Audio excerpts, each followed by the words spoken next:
وحده لا شريك له وأشهد أن محمدا عبده ورسوله وحبيبه وخاتم النبيين والمبعوث رحمة للعالمين.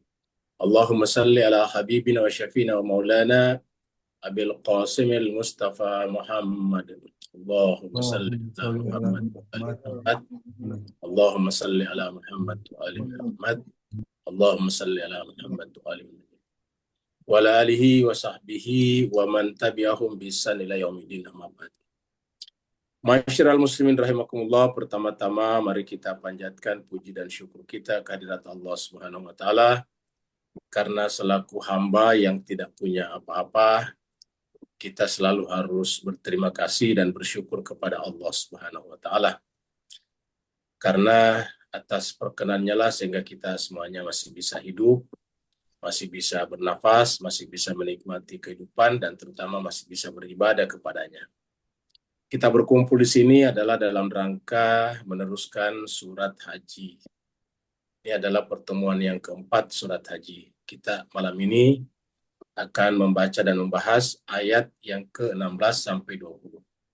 Surat haji, surat Al-Hajj, surat yang ke-22, ayat 16 sampai 20.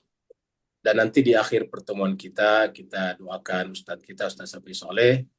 Ada informasi kalau beliau sakit, ada di rumah sakit, sehingga kita doakan semoga Allah selalu memberikan kemuliaan dan terutama kesehatan yang prima kepadanya. Mari kita masuk ke screen.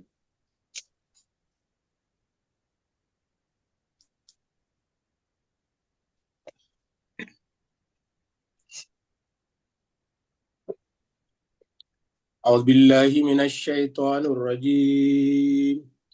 Bismillahirrahmanirrahim.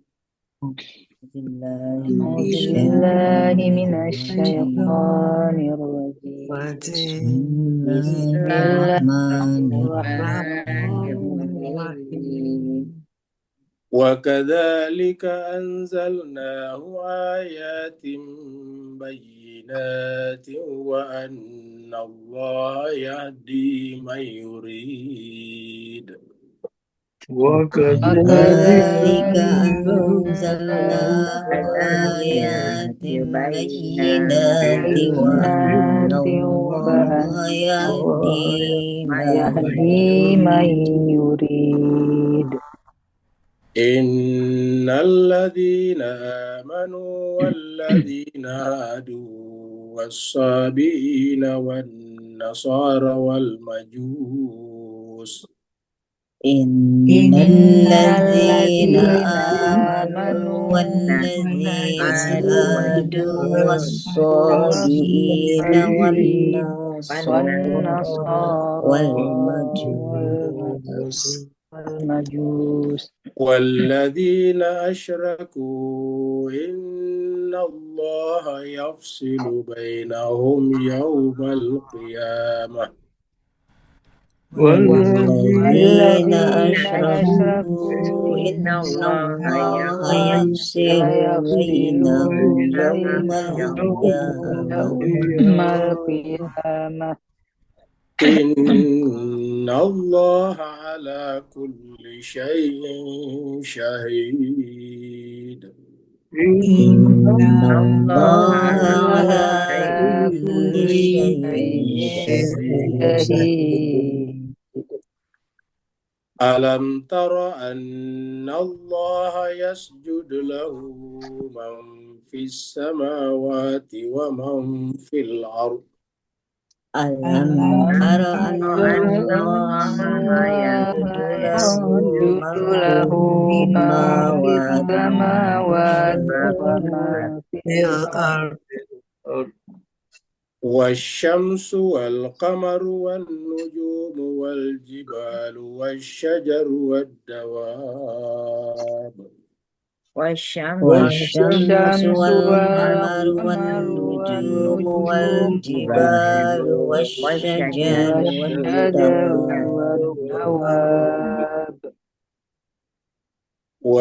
والدواب وكثير من الناس وكثير حق عليه العذاب. والدواب وكثير من الناس وكثير وعليه عليه العذاب ومن يهن الله فما له من مكرم ومن يهن الله ما له من مكرم إن الله يفعل ما يشاء إن الله يفعل ما يشاء هذان خصمان اختصموا في ربهم هذان خصمان اختصموا في ربهم فالذين كفروا قطعت لهم شياب من نار فالذين كفروا قطعت لهم ثياب من نار يصب من فوق رؤوسهم الحميم يصب من فوق رؤوسهم الحميم يسحر به ما في بطونهم والجلود يسحر ما في بطونهم والجلود صدق الله العلي العظيم صدق الله العلي العظيم اللهم صل وسلم وزد وبارك على رسول الله وآله الأطهار على رسول الله وآله الأطهار اللهم صل على محمد وآل محمد اللهم صل على محمد وآل محمد وأجل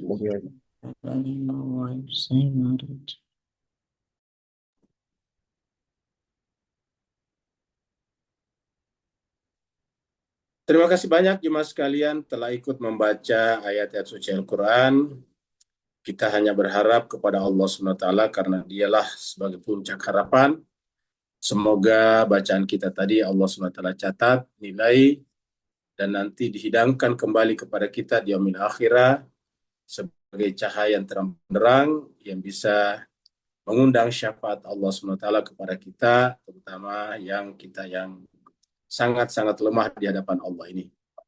Kita teruskan surat Al-Hajj. Surat Al-Hajj adalah surat 22 dalam urutan mushaf. Al-Hajj yang dimaksud adalah haji. Surat ini turun di Madinah, maka disebut dengan surat Madaniyah. Jumlah ayatnya 78 ayat. Jadi sebagai catatan, kalau ayat-ayat yang berkenaan dengan hukum-hukum seperti haji, puasa, itu kebanyakan turun di Madinah.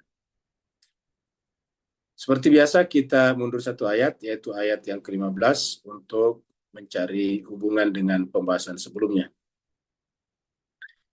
Di ayat yang ke-15 ini Allah SWT berbicara tentang pertolongan Allah SWT dan kesia-siaan tipu daya manusia. Dalam kehidupan ini manusia sebetulnya sadar atau tidak sadar membuat tipu daya. Kalau mereka berpikir bahwa mereka bisa melakukan apa saja yang tidak sejalan dengan kehendak Tuhan atau tidak sejalan dengan agama Tuhan.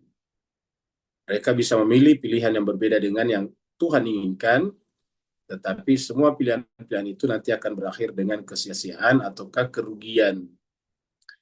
Dengan demikian, supaya kita tidak merugi dunia dan akhirat, maka kita harus mengejar pertolongan Allah Subhanahu wa taala, dan pertolongan Allah itu adalah nyata, dan siapa yang berpikir bahwa Allah tidak menolong orang-orang yang menolong agamanya, maka itu adalah keliru besar. Termasuk kita-kita kalau merasa Allah tidak menolong kita, berarti kita melihat dunia ini atau ke agama atau bahkan Tuhan dengan cara-cara yang sangat sempit.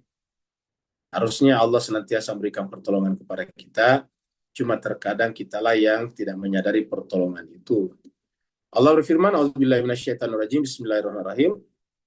Man kana yazunnu allan yansurahullah fid dunya wal akhirah falyamdud bisababin ilas sama." Siapa gerangan yang berpikir menyangka bahwa Allah tidak menolong kita, terutama yang menolong agama Allah di dalam kehidupan dunia dan akhirat, maka coba orang itu membentangkan tali atau usaha sampai ke langit. Jadi sabab di sini bisa tali, bisa jalan, bisa apa saja. Mencari usaha sampai ke langit. Kemudian summal yakta. Kemudian memutuskan hubungannya dengan apapun juga, terutama berkaitan dengan agama yang mereka tidak sukai. Kemudian fal yanzur, lalu kemudian suruh memperhatikan. Hal yudhibanna kaiduhu ma yaghiz. Apakah tipu dayanya itu dapat hilang? Tipu daya bisa menerbitkan amarah. Ternyata tidak bisa. Maksudnya bahwa setiap saat ada orang-orang seperti itu membuat tipu daya, yang tipu dayanya itu sebetulnya kembali kepada dirinya sendiri. Tidak bisa hilang begitu saja. Jadi di tempat lain dikatakan siapa yang menciptakan tipu daya, maka tipu daya itu kembali kepada dirinya sendiri. Siapa yang berbuat buruk, keburukan itu kembali kepada dirinya. Jadi Allah sudah menekankan, siapa yang berbuat baik, kebaikan itu kembali kepada dirinya. Siapa yang berbuat buruk, termasuk melakukan tipu daya untuk agama atau orang lain, maka itu kembali kepada dirinya. In ahsantum li anfusikum, wa in asatum falaha. Jika kalian berbuat ihsan, berbuat baik, maka ahsantum li anfusikum. Hakikatnya kamu berbuat baik kepada dirimu sendiri. Tapi wa in asatum, kalau berbuat buruk, hakikatnya kembali kepada diri kita sendiri. Jadi tidak hilang begitu saja. Tidak hilang begitu saja, usaha kita kembali kepada diri kita. Kemudian kita masuk pada ayat baru, ayat yang ke-16 dan 20, 16 sampai 20. 16-20 ini berbicara tentang pertama Al-Quran itu sebagai bukti yang nyata. Jadi Al-Quran ini bukti yang nyata. Apa bukti nyatanya? Semua yang dikatakan Al-Quran itu adalah benar. Ingat jemaah sekalian, kalau kita baca Quran dan membaca terjemahannya saja, kita akan menemukan Al-Quran ini tidak ada kitab seperti ini. Bicaranya semuanya berkenaan dengan hal-hal yang penting, kehidupan. Di dalam Al-Quran tidak ada misalnya pembicaraan yang cetek-cetek atau kayak yang dangkal-dangkal. Tidak ada pembicaraan yang membuat kita tertawa terbahak-bahak, nggak ada sama sekali. Jadi Al-Quran itu berbicara tentang sesuatu yang penting. Berbicara misalnya tentang alam semesta, tentang matahari, tentang bulan, tentang bintang-bintang. Itu susah untuk mencari buku seperti itu.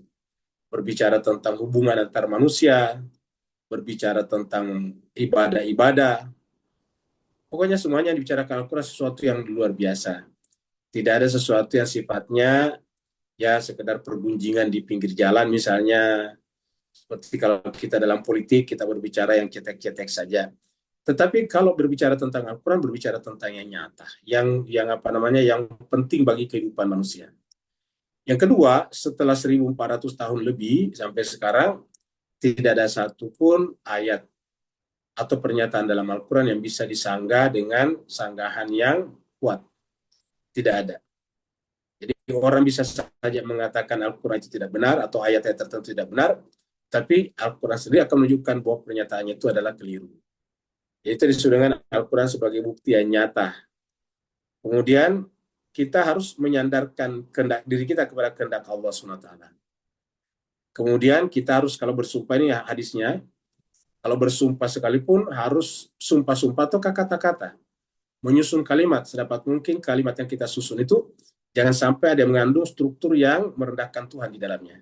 Ataukah menempatkan Tuhan bukan pada tempatnya. Jadi seperti itu pembahasan-pembahasan yang kita bahas ini.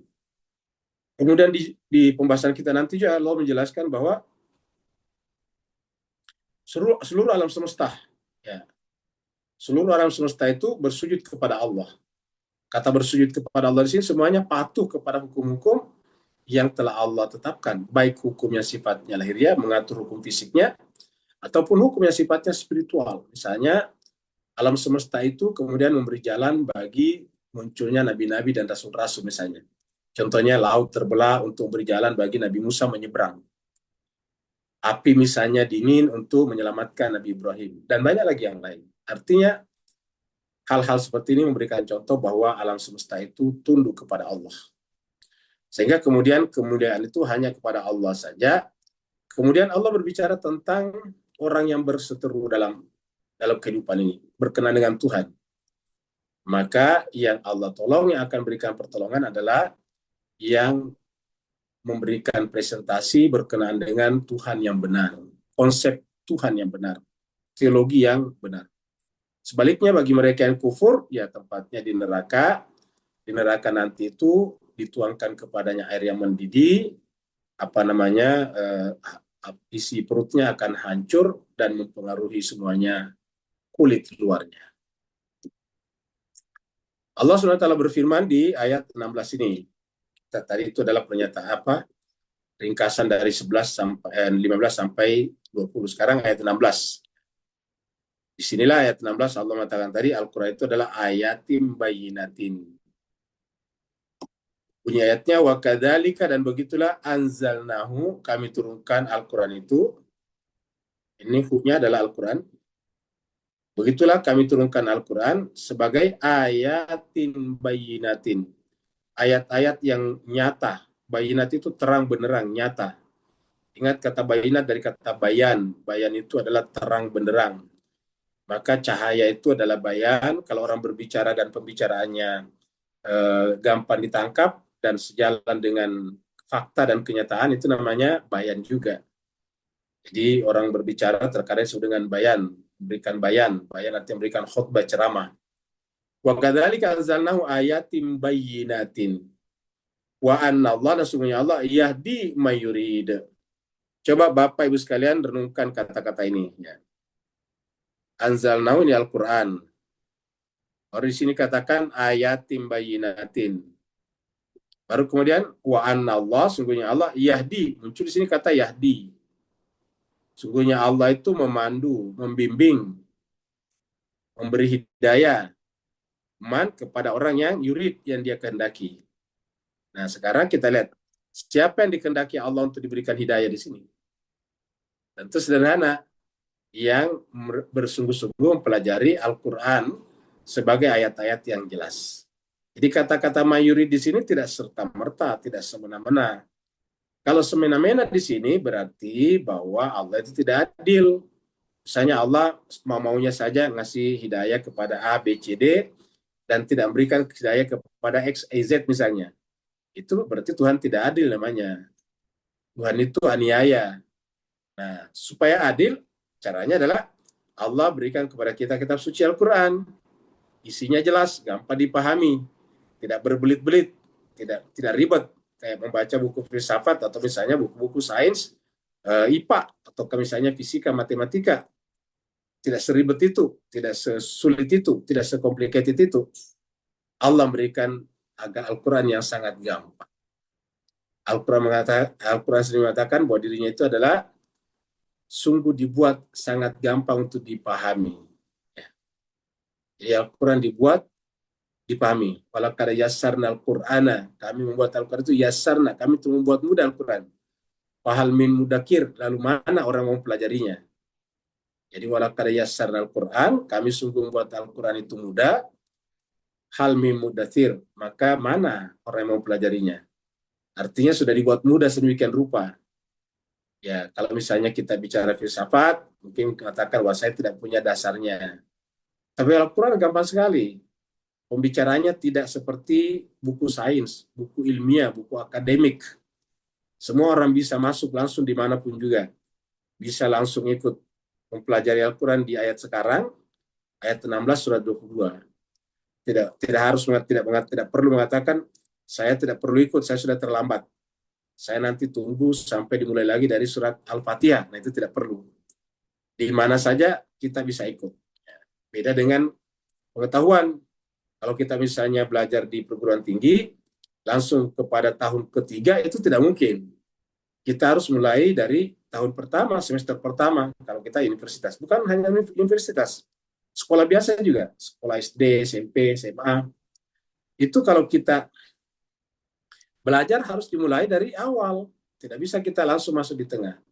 Tapi Al-Quran kita bisa ikut di halaman berapa saja, di ayat berapa saja, di surat berapa saja. Kenapa? Karena sudah dibuat sedemikian rupa bisa dipelajari dimanapun dan kapanpun.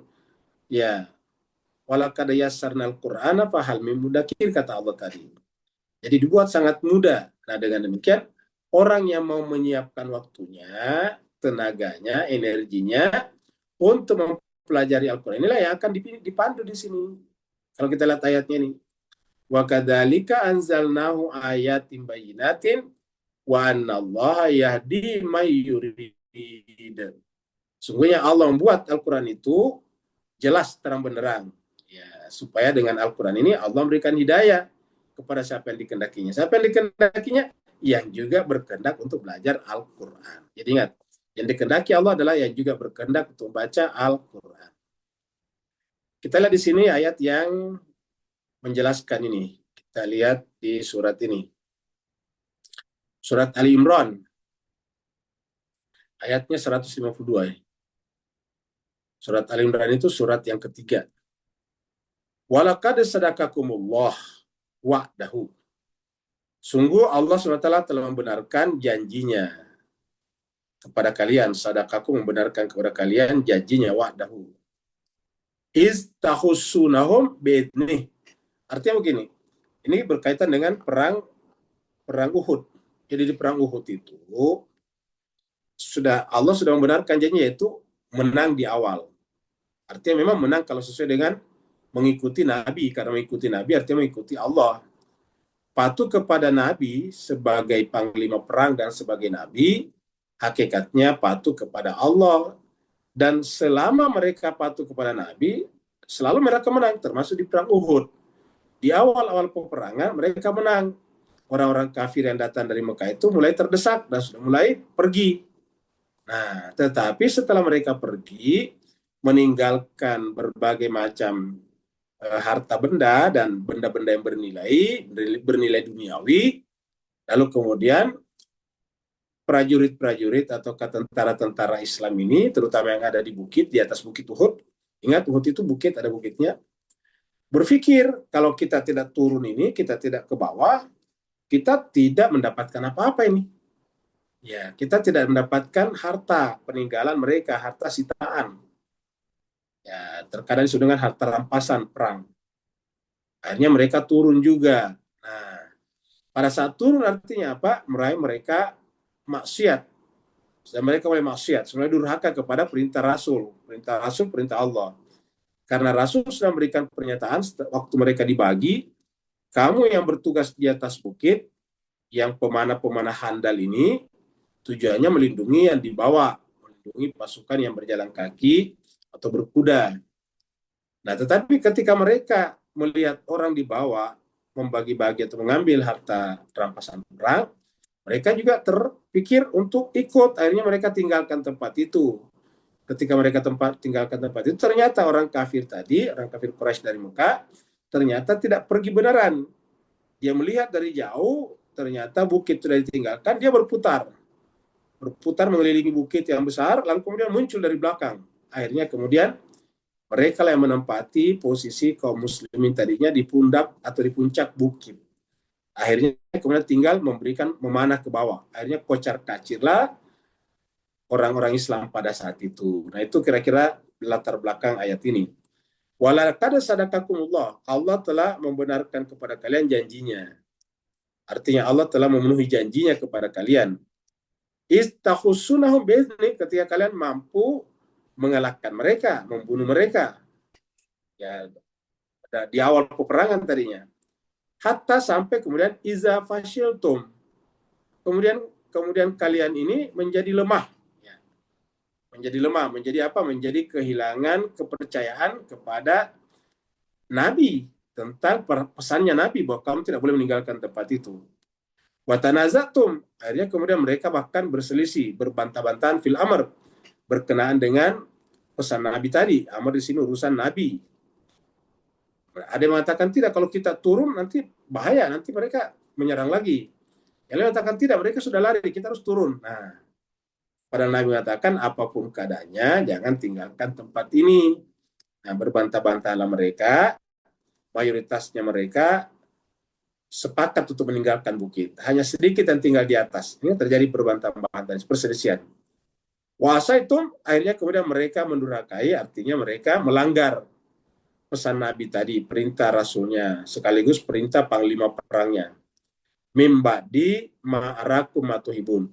Setelah mereka melihat atau Allah memperlihatkan kepada mereka matuhibun, apa yang mereka cintai, apa yang kalian cintai, yaitu harta benda. Jadi pada saat itulah kelihatan orang-orang yang datang berperang dengan motif harta benda. Makanya jemaah sekalian berbahagia, dalam setiap apapun termasuk pengajian, ini harus kita kuburkan dalam-dalam. Karena selama motif-motif harta benda itu akan ada, itu orang kelihatan agamis ketika belum ada cobaan. Tapi ketika ada cobaan, mereka yang paling pertama akan menghancurkan perjuangan. Lihatlah orang Kufah. Ketika belum ada iming-iming harta benda dari Ibnu Ziyad, mereka semuanya ikut pada Imam Hussein melalui Muslim bin Aqil.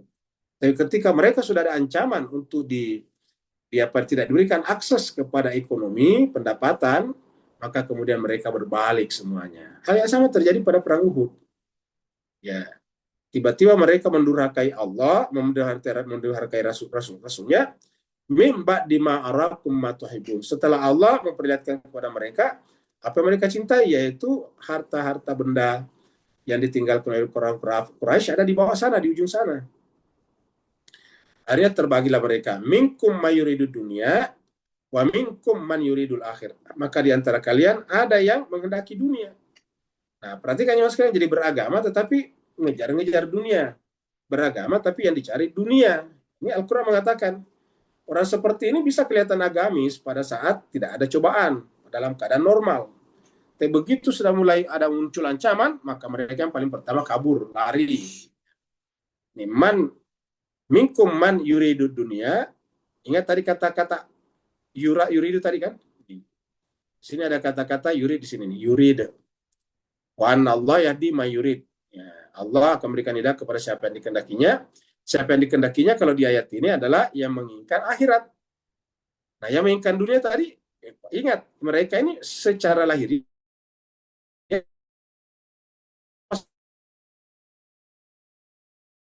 mereka orang Islam, mereka iman, bersolat bersama Nabi, melihat Nabi, mendengarkan Nabi. Siapa kita yang tidak melihat Nabi? Ini mereka melihat Nabi, berada di belakang Nabi kalau salat, berbicara dengan Nabi, bisa memegang tangan Nabi dan sebagainya.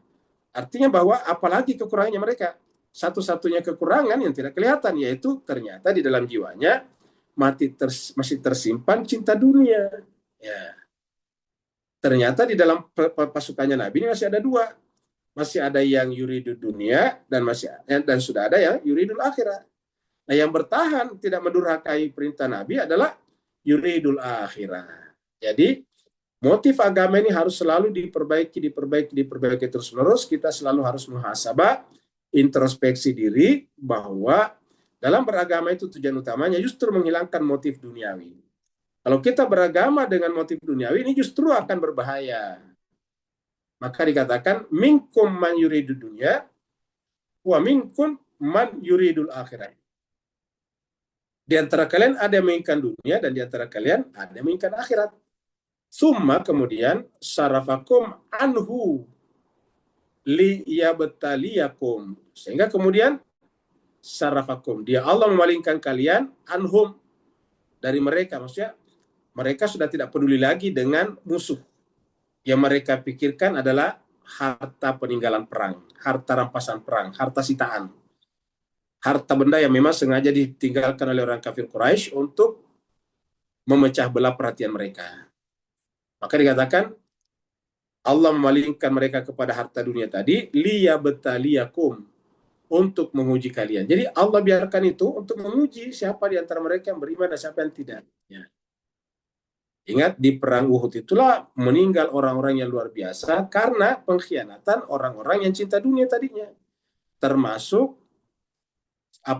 paman Nabi Hamzah. Hamzah di sana itu meninggal dan dicincang-cincang tubuhnya kita tahu jantungnya dimakan oleh Hindun, istri daripada Abu Sufyan, ibu daripada Muawiyah.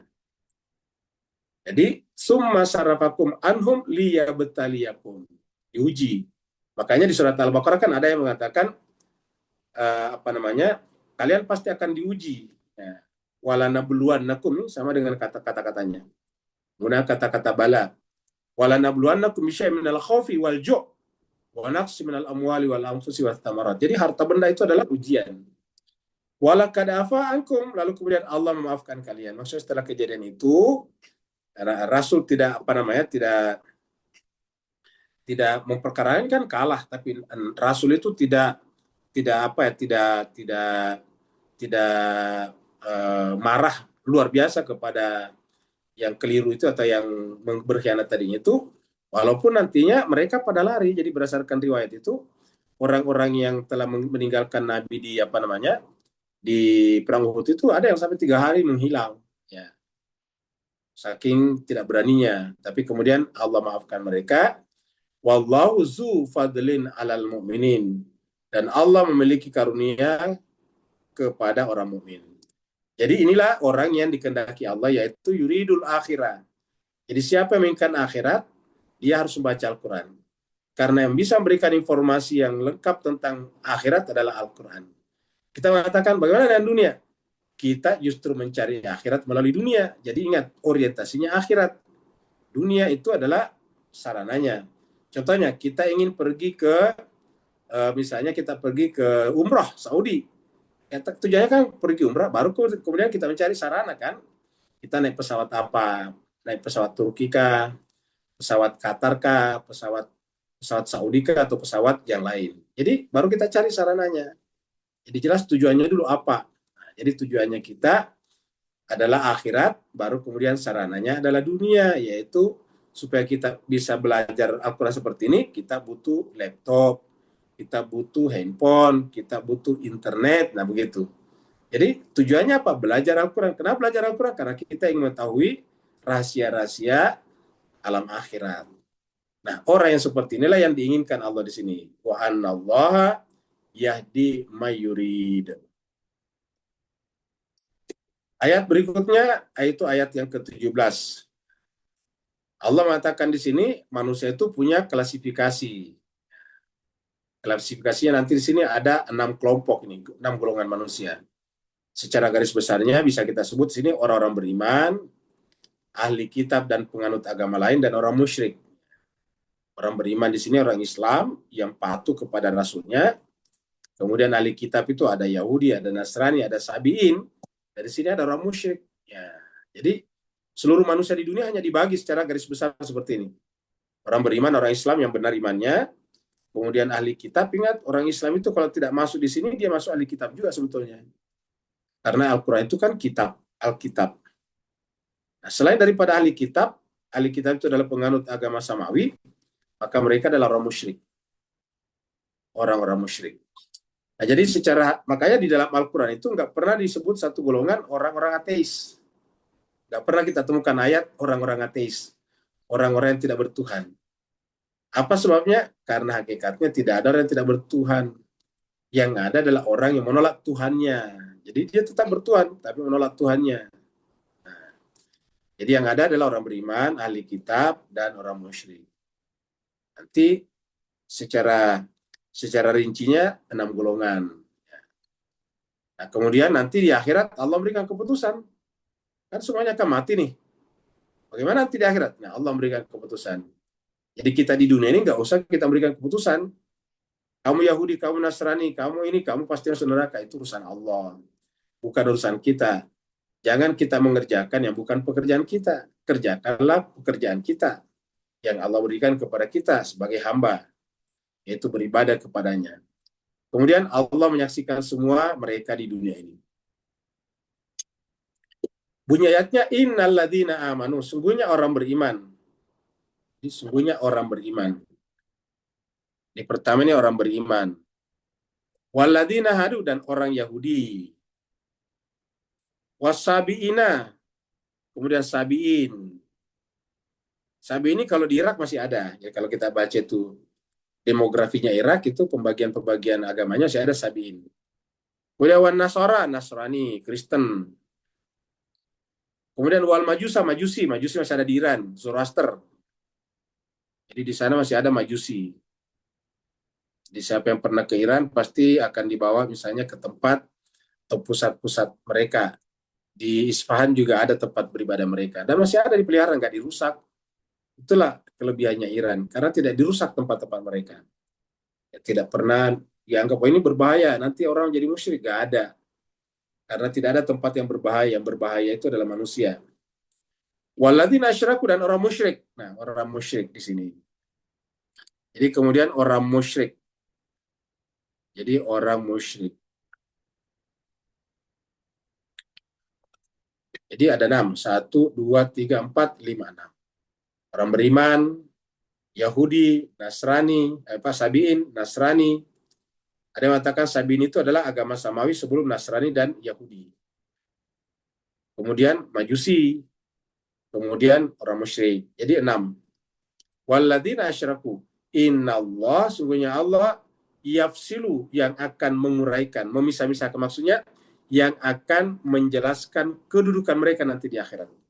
Jadi Allah lah yang yafsilu di sini. Jadi bukan kita. Ingat jemaah sekalian, di sini Allah mengatakan itu tugas Allah. Al-Quran mengatakan itu tugas Allah. Apakah nanti Sabiniti di sini di neraka atau di surga pada di bawah, itu urusan Allah. Ya. Bukan urusan kita. Jadi bukan urusan kita mengurusi keyakinan orang lain. Itu urusan Allah. Siapa yang mengatakan itu? Ya Allah sendiri sini. Innallaha yafsilu bainahum. Sungguhnya Allah akan memisahkan. Kata memisahkan itu sesuai dengan amal ibadahnya, sesuai dengan benar tidaknya mereka beragama. Ya, yafsilu bainahum, di antara mereka yaumal qiyamah, pada hari kiamat. Jadi ini adalah urusan Allah di hari kiamat. Ulangi lagi, ini urusan Allah, bukan urusan kita. Marilah kita mengurusi urusan kita. Innallaha ala kulli syai'in syahid. Sungguhnya Allah terhadap segala sesuatu, termasuk semua orang, syahid, dia saksikan. Jadi Allah itu adalah saksi yang paling akurat. Kesaksian Tuhan jauh lebih baik daripada kesaksian CCTV. Kesaksian Tuhan itu tak bercacat. Oleh sebab itulah Allah tahu apa yang terjadi pada orang beriman, orang Yahudi, Nasrani, dan juga Majusi dan musyrik. Adakah nanti orang musyrik masuk surga? Ya bisa saja ada. Misalnya dia lahir dalam keadaan musyrik, orang keluarganya, orang tuanya, dan baru berpikir-pikir mencari kebenaran, tiba-tiba meninggal dunia. Kan berarti bercari-cari. Nah, nanti Allah pasti akan memberikan penghargaan kepada orang seperti ini. Itulah sebabnya di sebuah hadis dikatakan, ada orang meninggal dunia yang sangat jahat, puluhan bahkan mungkin ratusan orang dibunuh. Ketika dia meninggal, malaikat ukur dari tempat tinggalnya ke arah pergi bertaubat. Karena orang itu kemudian resah, dia ingin bertaubat. Maka diukur. Nah, itu kan sebetulnya hanya simbolik. Menunjukkan bahwa selama orang itu ada keinginan untuk mencari kebenaran, Allah hargai. Kan kita lahir sebagai musyrik bukan maunya kita. Itu maunya lingkungan kita. Kita lahir sebagai orang Nasrani bukan maunya kita. Kita lahir di sana. Ya, seandainya kita ini lahir misalnya di Amerika, ya sangat mungkin kita Kristennya Protestan. Ya, kalau kita lahir misalnya di Italia, sangat mungkin kita Kristennya adalah Katolik. Begitu seterusnya. Ya. Nggak usah di sana. Kita lahir di Indonesia saja, tapi misalnya di Bali, sangat mungkin kita adalah Hindu kalau orang tua kita di sana Hindu. Kalau kita lahir misalnya di Manado sana, orang tua kita orang Manado, sangat mungkin kita adalah Kristen. Kenapa? Karena bukan kita yang pilih waktu lahir. Nah, oleh sebab itulah Tuhan memberikan kesempatan untuk menggunakan akalnya. Makanya setiap Allah berbicara tentang akal, berbicara tentang pentingnya mensyukuri akal. Dengan apa? Menggunakannya untuk berpikir, menganalisis, dan mencari kebenaran. Begitulah juga kita di Indonesia. Kalau kita bicara mazhab misalnya, Sunni dan Syiah, ya orang Syiah di Iran tentu tidak luar biasa. Kenapa? Dia lahir sudah Syiah orang di sana. Ya, orang Sunni di Indonesia kita tidak katakan buruk. Kenapa? Sudah lahir memang sudah Sunni. Jadi seperti itulah. Jadi ini kita harus berhenti menghakimi orang lain berdasarkan label-label seperti ini. Karena mayoritas label-label seperti ini bukan pilihan mereka, pilihan lingkungan, pilihan kolektif. Itulah sebabnya tidak ada manusia yang bisa membersihkan dirinya sebersih-bersihnya dari lingkungannya.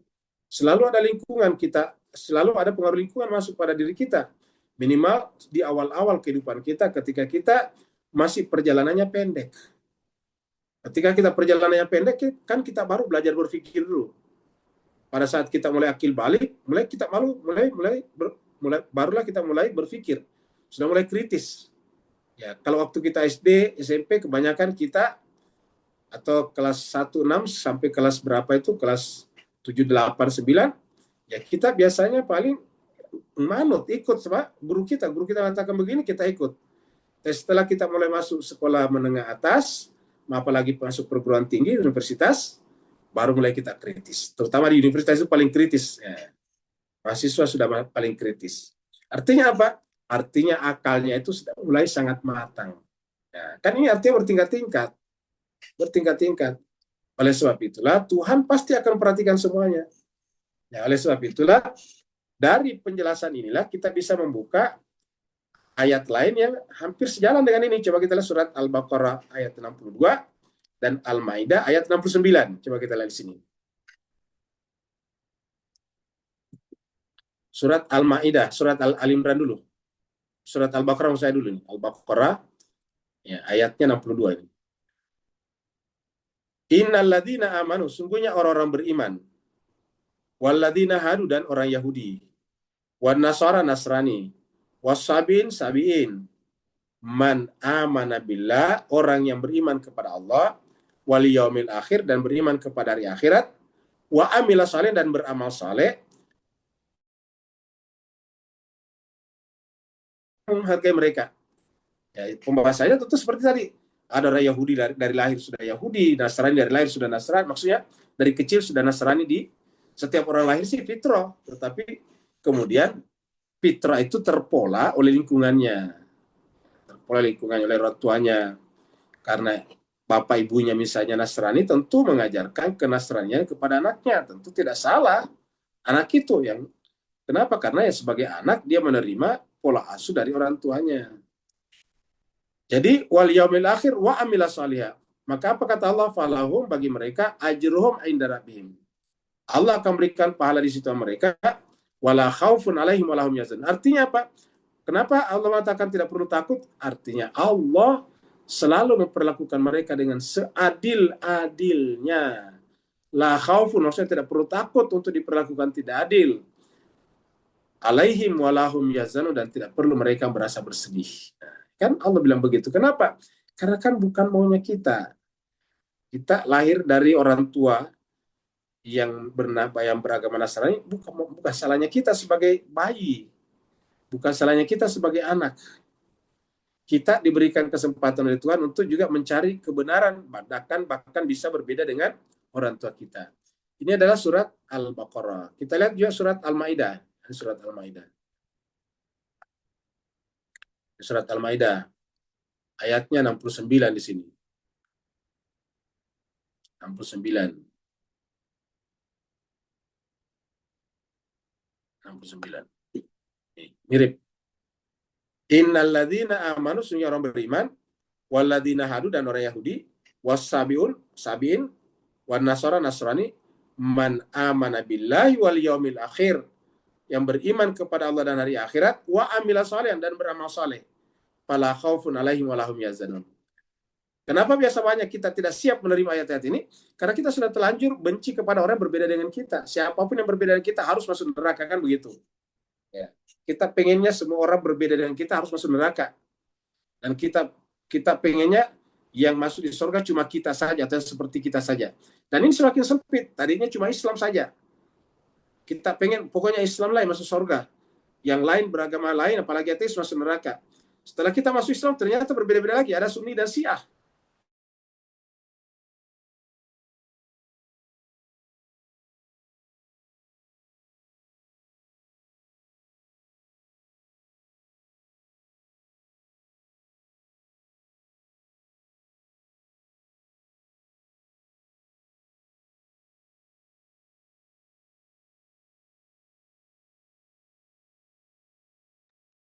Suaranya Pak Ustadz nggak ada. Iya, hilang suaranya Ustaz.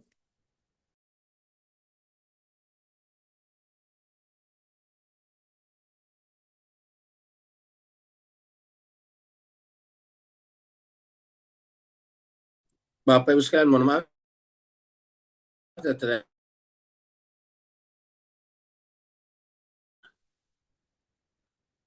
terpental.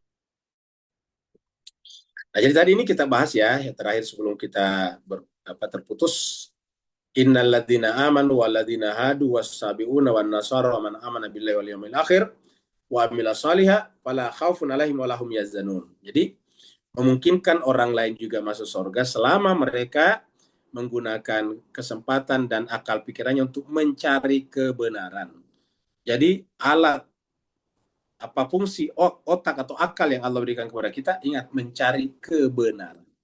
Kalau kita tidak digunakannya, berarti sama saja tidak mensyukuri itu semuanya. Jadi menggunakan akal pikiran kita dengan benar itu namanya mensyukuri. Kalau tidak digunakan berarti tidak disyukuri. Kita kembali lagi kepada pembahasan utama kita. Ayat berikutnya adalah ayat 18. Allah menjelaskan bahwa alam semesta bersujud kepada Allah. Jadi alam semesta bersujud kepada Allah SWT. Kata bersujud kepada Allah itu artinya semuanya patuh. Maka manusia juga harusnya bersujud juga. Bersujud kepada Allah. Sebaliknya orang yang tidak mau bersujud, ya berarti mereka adalah orang-orang yang angkuh, tidak bersyukur. Jadi jemaah sekalian serbahagia, itu ada manusia berpikir begini, kenapa mesti saya harus beribadah, sholat, puasa atas tuntutan Tuhan. Sementara saya ini kan lahir tidak minta.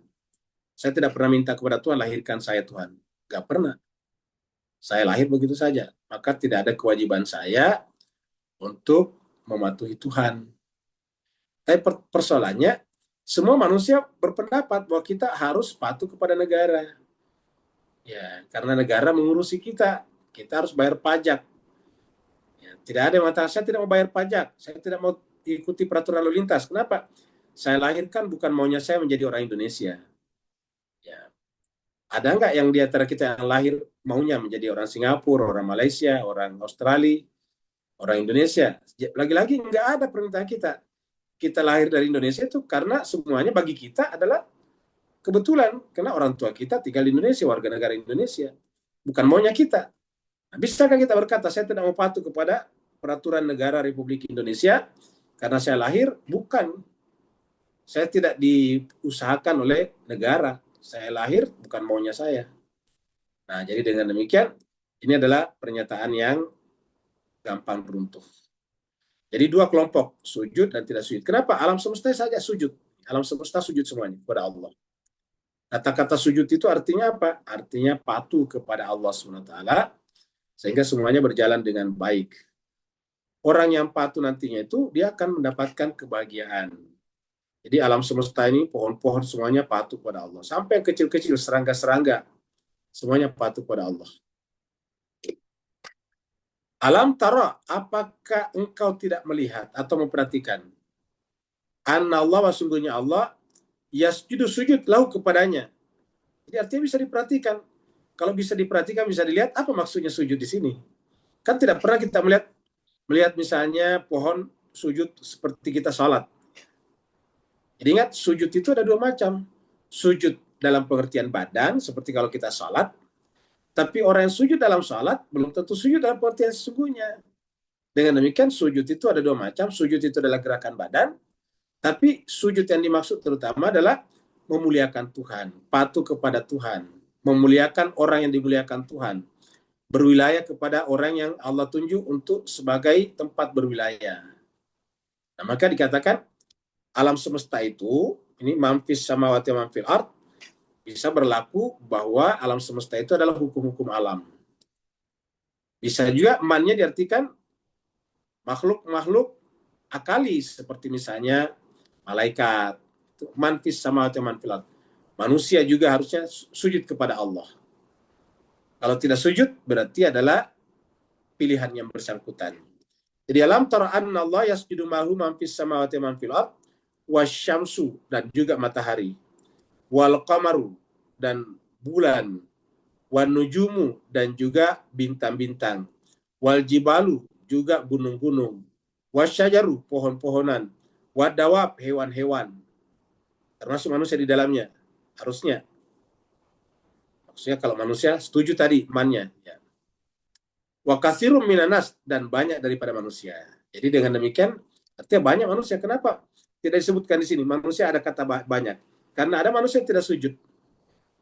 Ada manusia yang tidak sujud. Jadi ada kata wa katsirun minanas. Wa katsirun haqqa alaihil adab. Jadi manusia ini terbagi dua. Perhatikan jemaah sekalian. Ini kata-kata ada kasirun minanas wa kasirun haqqa alaihil adab. Kata kasirun di sini adalah yasjudu di sini ya. Jadi ada banyak manusia yang sujud. Tapi ada juga banyak manusia yang mendapatkan azab. Jadi Bapak, Ibu, Tuan dan Puan, dari sini kita lihat bahwa kata kathir tidak bermakna majority atau mayoritas. Ya. Ingat, kata kathir banyak tidak bermakna mayoritas. Kalau misalnya Indonesia penduduknya 280 juta. Kalau ada misalnya kejadian gempa bumi meninggal misalnya ribuan orang, tentu kita mengatakan banyak. Kathir. Ya, kenapa? Karena biasa kalau gempa bumi paling 1 orang, 2 orang. Tapi ini sampai ribuan orang meninggal seperti tsunami dulu di Aceh. Banyak sekali orang meninggal. Nah, kata banyak di situ bukan berarti mayoritas rakyat Indonesia. Tapi banyak. Ya. Nah, dengan demikian, kata-kata kathirun minan nas yang bersujud tidak mutlak berarti bahwa mayoritas. Hal yang sama terjadi di sini. Wa katsirun haqqa alaihil adab tidak berarti juga mayoritasnya masuk neraka, enggak begitu. Bahwa banyak orang masuk neraka, iya. Ya, tapi apakah mayoritas manusia masuk neraka? Belum tentu. Kenapa Mas Kaiser baik? Karena hakikatnya manusia itu memang aslinya adalah penduduk sorga aslinya. Jadi sangat mungkin nanti di akhirat mayoritas manusia masuk sorga. Cuma sorganya di mana itu lain soal. Karena sorga sendiri bertingkat-tingkat. Ada stage-nya, ada level-levelnya, ada derajat-derajatnya, ada makom-makomnya. Waman yuhinillah fama lahu mim mukrim. Nah, siapa yang Allah hinakan, rendahkan derajatnya, maka siapa lagi yang bisa memuliakannya. Jadi kalau Allah sudah menghinakan seseorang, maka tidak ada yang bisa memuliakannya. Begitu ya sebaliknya. Kalau ada yang memuliakan seorang, tidak ada yang bisa menghinakannya. Contohnya misalnya kita lihat Ayatollah Ali Khamenei. Itu dihinakan oleh Donald Trump. Tapi apa yang terjadi kemudian? Seluruh dunia memberikan simpatinya luar biasa. Apa sebabnya? Ya kalau Allah muliakan, tidak ada yang bisa menghinakannya. Tapi sebaliknya, orang seperti Donald Trump, walaupun dia kepala negara superpower, negara paling kaya di dunia, tapi lihatlah kemarin kehadirannya di penyerahan hadiah sepak bola di Amerika. Ya dicuekin sama orang. Ya. Bahkan ada pemain sepak bola terkenal tidak mau jabat tangan sama dia. Ya, kan begitu. Ya, naik di panggung dicuekin. Orang tidak peduli kepada dia. Ya, jadi seperti inilah jemaah sekalian berbahagia. Padahal Ali Khamenei sudah meninggal dunia, orang datang berbondong-bondong, kemudian menangisi kedatangannya. Kata seorang saksi mata yang datang ke sana, yang juga bukan Syiah, mengatakan luar biasa yang datang ke sana itu dari berbagai dunia datang. Nah, jadi dari sini kita lihat bahwa siapa yang Allah hinakan, tidak ada yang bisa memuliakannya. Tapi siapa yang dimuliakan Allah, tidak ada yang menghinakannya. Innallaha yaf'alu ma yasha. Sungguhnya Allah akan mengerjakan berbuat apa yang dia kehendaki. Dan kehendak Allah lah yang harus kita kehendaki agar kita masuk kategori ma yasha yang Allah kehendaki. Surat 17 ayat 61. Di sujud. Ya. Surat 17 ini tadi. Surat 17 surat Al-Isra ayat 61. Allah berfirman, "Wa idz qulna lil malaikah." Dan ingatlah tatkala kami berfirman kepada seluruh malaikat, "Usjudu li Adama." Sujudlah kalian semuanya kepada Adam. Dia tidak katakan usjudu li. Nah, tadi lihat di sini tadi jemaah sekalian. Perhatikan tadi sini. Alam tara annallaha yasjudu lahu. Lahu di sini kepada Allah. Jadi kata lahu itu li Adam itu sama. Lamnya sama. La untuk kepada. Lahu hu-nya di sini kepada Allah. Hu-nya Hu-nya di sini kepada Allah di sini. Sujud kepada Allah. Nah, sekarang kita lihat di sini, sujudnya kepada Adam. Apakah bertentangan antara surat haji yang kita baca dengan surat ini, surat 17 ini? Jawabannya tidak mungkin. Al-Quran mengatakan, kenapa mereka tidak mentadaburi Al-Quran? Seandainya Al-Quran itu datang bukan dari Allah, pasti akan menemukan banyak kontradiksi. Dengan demikian, ini bukan kontradiksi terhadap surat Al-Haji tadi, surat haji tadi. Kalau begitu apa? Itu adalah melengkapi bahwa sujud kepada Adam itu hakikatnya sujud kepada Allah. Kenapa? Karena yang menyuruh kita sujud kepada Adam bukan Adam, tapi Allah. Ingat. Kalau Adam yang menyuruh kita sujud kepadanya tentu salah. Tapi Allah mengatakan, usjudu wahai sekalian manusia, malaikat sujudlah kepada Adam. Jadi malaikat tidak salah ketika sujud kepada Adam, bahkan dia mulia. Sebaliknya iblis, dia menjadi hina. Kenapa? Tidak mau sujud kepada Adam yang Allah tugaskan untuk ditempati bersujud. Wa idh qulna lil malaikati isjudu li Adam fasajadu illa iblis. Nah, kalau begitu apa maknanya nih? Ini adalah wilayah, menunjukkan bahwa kesempurnaan agama seseorang adalah kalau dia berwilayah, berwala kepada manusia suci yang Allah tunjuk untuk itu. Ingat, ditunjuk, bukan dipilih oleh manusia. Ditunjuk oleh Allah, dipersiapkan oleh Allah melalui Rasulnya. Bukan dimusyawarahkan oleh manusia. Bukan di-voting oleh manusia. Tidak seperti itu. Tapi Allah mengatakan, kulna lil malaikati usjudu li adama, maka fasajadu, mereka semuanya sujud, illa kecuali iblis. Kenapa tidak sujud? Nah, inilah dia, arogansi, kesombongan. Qala, iblis berkata, asjudu, pantaskah saya bersujud, liman, kepada orang, kepada makhluk, khalaqta, yang kamu ciptakan, tina, dari tanah. Jadi apa artinya? Dia melihat lahirianya manusia. Sama kita manusia, rata-rata arogansi kita itu, kalau kita menilai orang berdasarkan lahirianya, bukan berdasarkan batinianya. Jadi jelas ya, bahwa sujud kepada Allah itu melalui manusia yang dipilihnya. Ayat 19. Ada dua golongan orang yang berselisih. Golongan berselisih. Khasman namanya di sini, khasman. Yang diperselisihkan apa? Tentang firabi, masalah ketuhanan. Maka tentu kalau dia berselisih, tentu ada yang benar, ada yang salah. Ingat, kalau ada khasman, ada dua berselisih, cuma dua kemungkinan, dua-duanya salah dalam memahami Tuhan, atau salah satunya saja benar. Karena kalau dua-duanya benar, tidak mungkin berselisih. Tidak mungkin berdebat kusir kuda. Kalau berdebat kusir kuda, berarti belum sepakat. Jadi dengan demikian, mereka berselisih masalah itu. Nah, mereka nantinya yang salah memahami Tuhan, miskonsepsi, maka bagi mereka sudah dengan kafir, dibuatkan pakaian-pakaian dari api, disiramkan air yang mendidih kepadanya. Tentu kita berlindung kepada Allah dari hal seperti ini. Sehingga mereka kemudian ini dibikinkan pakaian dari api. Mereka diguyur dengan air yang mendidih.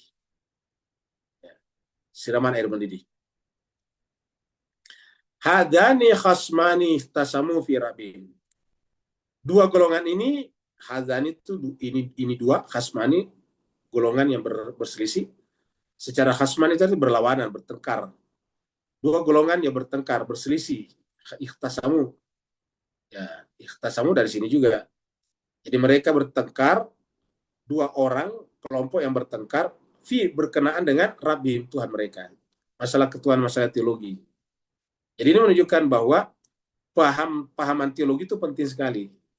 Makanya dikatakan agama itu harusnya bermula dari makrifat kepada Allah. Karena ini bisa membawa orang kepada neraka, ingat. Gara-gara ini ada salah satu di antara mereka, salah satu golongan, ada salah satu dari golongan nantinya akan masuk kepada neraka ini. Nih, pakaiannya tadi dari neraka. Ya, kemudian dia diguyur dengan air mendidih dari atas kepala mereka. Gara-gara masalah ketuhanan nih, firabihim. Makanya dikatakan awaludin ma'rifatullah. Awal daripada agama harusnya ma'rifatullah, ma'rifat kepada Allah. Wa awalu ma'rifatullah ma'rifatun nafs. Dan awal daripada ma'rifat kepada Allah adalah ma'rifat kepada diri. Maka dikatakan man arafa nafsahu faqad arafa rabbahu. Jadi siapa yang mengenal dirinya akan mengenal Tuhannya. Jadi kita mulai dari mengenal dulu. Jadi pengenalan ini penting. Saya tadi baru dengar berita sore bahwa kegagalan terbesar Amerika Serikat untuk menaklukkan Iran sudah 3 ronde peperangan ini. Peperangan pertama bulan Juni tahun lalu 2025, kemudian peperangan kedua, ronde kedua adalah pada bulan Februari sampai April, ketiga sekarang Juli, tidak ada yang berhasil. Tak satu pun tujuannya berhasil. Para analis sepakat mengatakan penyebabnya satu, yaitu Donald Trump tidak mengenal musuhnya, tidak mengenal Iran. Nah, jadi untuk urusan seperti itu pun perlu kenal mengenal. Apalagi berkaitan dengan Allah, maka perlu kita mengenal dia, mengenal Allah. Kalau berkaitan dengan perang seperti tadi Amerika dengan Iran, kegagalannya karena dia tidak mengenal Iran, maka bagaimana pula kalau kita tidak mengenal Allah? Bagaimana pula kalau kita tidak mengenal Allah? Oleh sebab itulah, dua bertengkar ini, satu mengenal Allah dengan benar, satu tidak. Yang mengenal Allah dengan benar adalah dari pihak Islam, karena ini terjadi asbabun nuzulnya ini adalah perang Badar. Ketika perang Badar, dua kelompok berseteru di sana, yaitu kelompok Islam dari Madinah dan kelompok Quraisy, kafir Quraisy dari Mekah. Dan di sana di perang Badar berhadapan-hadapan dua lagi kekuatan besar, yaitu kekuatan Bani Hashim, dan Bani Umayyah, Bani Abdus Syams. Ya, nanti berhadapan-hadapan. Nanti kita lihat orangnya di belakangnya. Jadi kita lihat penyebabnya karena itu. Nah, kita lihat kata khasman ini kita temukan juga berkenaan dengan Nabi Daud. Kita lihat di sini. Jadi ketika Nabi Daud didatangi dua orang yang bertengkar juga, muncullah kata khasman di sana. Surat 38, surat Shad, ayat 22. Ketika, ataukah ingatlah ketika, dakhalu ala Dawuda. Ada orang-orang dahulu ini mereka, orang-orang masuk menjumpai Nabi Daud. Tiba-tiba mendadak masuk. Fafazi'a minhum, maka Nabi Daud terkejut dengan mereka. Maksudnya kaget, kok tiba-tiba ada orang masuk. Lalu mereka berkata, la tahaf, kamu jangan kaget, jangan takut. Khasmani. Di sini ada yang tidak tertulis, yaitu nahnu. Harusnya di sini ada kata nahnu. Nahnu khasmani. Kami ini adalah orang-orang dua kelompok yang bermusuhan. Dua orang yang bermusuhan. Khasman, sama tadi di sini. Di sini juga ada khasman. Sama tulisannya sama. Ya, jadi ini khasman. Kami adalah dua golongan. Baga ba'dun ala ba'din. Satu di antara kami saling menuduh, menganiaya yang lain. Baga itu menganiaya, menzalimi kelompok yang lain. Fahkum, maka wahai Nabi Daud, tegakkanlah hukum bainana di antara kami. Bil haqqi, dengan benar. Ditegakkanlah hukum di antara kami dengan benar. Wala tushtit, dan janganlah engkau melanggar. Maksudnya jangan kau berat sebelah. Jadi tegakkanlah hukum di antara kami bil haq, dengan benar, dengan adil. Wala tushtit, dan jangan kau berat sebelah. Wahdina, dan bimbinglah kami ila sawa'is syurat, ke jalan yang lurus. Nah, jadi jemaah sekalian sebagai yang namanya nabi atau para ulama tinggi adalah yang mampu menyelesaikan persoalan dengan adil. Maka dalam Islam misalnya, ulamanya itu harus tidak boleh sembarangan yang bisa memutus perkara. Jadi harus memahami seluruh ilmu-ilmu yang berkenaan dengan itu. Nah, maka kemudian baru boleh menjadi pemutus perkara. Nah, harusnya yang memberikan fatwa itu tidak boleh sembarang. Fatwa itu harus memang ulama yang menghabiskan waktunya untuk belajar ilmu-ilmu yang mengarahkan ke situ. Ya, kalau cuma sekedar baru ceramah 2-3 kali baru memutus, itu tidak boleh. Makanya harusnya dalam Islam itu tidak boleh sembarang memberikan fatwa. Yang namanya mufti itu adalah ulama tingkat tinggi. Karena dia harus bisa memberikan keputusan hukum tidak berat sebelah dan menjadi penyebab orang yang berseteru itu bisa terbimbing ke jalan yang benar. Nah, ini adalah Nabi Daud. Sekarang di sini adalah berkenaan dengan perang Badar. Perang Badar. Siapa nanti kita lihat. Sekarang adalah ayat terakhir, ayat 20.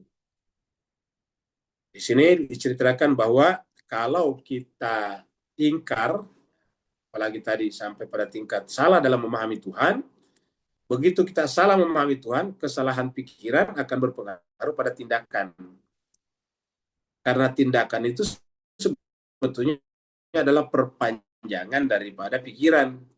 Tindakan itu adalah bentuk nyata, bentuk real, bentuk konkret daripada yang tahu. Pikiran itu abstrak, bukan tidak jelas. Abstrak maksudnya tidak konkret, tidak jelas. Kalau kita misalnya katakan kemiskinan, itu kan namanya kata benda abstrak. Ya, maksud kemiskinan itu apa? Yang kita tahu kan miskin, orang miskin. Orang miskin konkret, tapi kemiskinan, bodoh, kebodohan, itu adalah abstrak. Nah, begitu juga berkenaan dengan ini, ada abstrak dan ada konkret. Nah, jadi harus bermula dari pikiran. Kalau pikiran mengenal Allah dengan benar, maka kemudian dia akan mencari penyaluran ke tindakan perbuatan yang juga benar. Sebaliknya kalau dia salah, itu tadi, dia akan disiram dengan air mendidih yang akan menghancurkan perut dan kulit mereka. Yusharu bihi, tadi kan diguyur, disiram dengan air mendidih. Air mendidih itu akan menghancurkan apa? Menghancurkan apa yang ada dalam perut mereka. Yusharu bihi ma fi butunihim. Air itu masuk dan menghancurkan apa saja yang ada di dalam perut mereka. Ingat kata perut di sini dari kata butun, dari kata batin, baten. Perut itu baten, tapi sekaligus maknanya batin, bagian dalam. Wal julud, dan kulit. Nah, bisa kita artikan bahwa orang yang salah di dalam batin, di dalam konsep, dia juga nanti akan salah dalam perbuatan. Julud kita artikan dengan lahiriah, eksternal. Jadi ini adalah internal, konsepsi pikiran, sedangkan ini adalah eksternal, perbuatan. Siapa yang salah dari sisi pikiran, dia akan salah dalam tindakan. Siapa yang salah dalam pikiran, salah dalam tindakan. Nah, nanti yang dihukumi adalah lahir dan batin. Kita lihat di sini surat Al-Baqarah. Allah berfirman, innalladzina yaktumuna ma anzalallah. Sungguhnya orang-orang yang menyembunyikan apa yang Allah turunkan, berarti menyembunyikan kebenaran, minal kitab, dari Al-Quran, dari kitab suci, wa yastaruna bihi tsamanan qalila, dan mereka menguasai kitab suci hanya untuk diperjualbelikan, dijual dengan harga yang sedikit. Ingat tadi perang Uhud.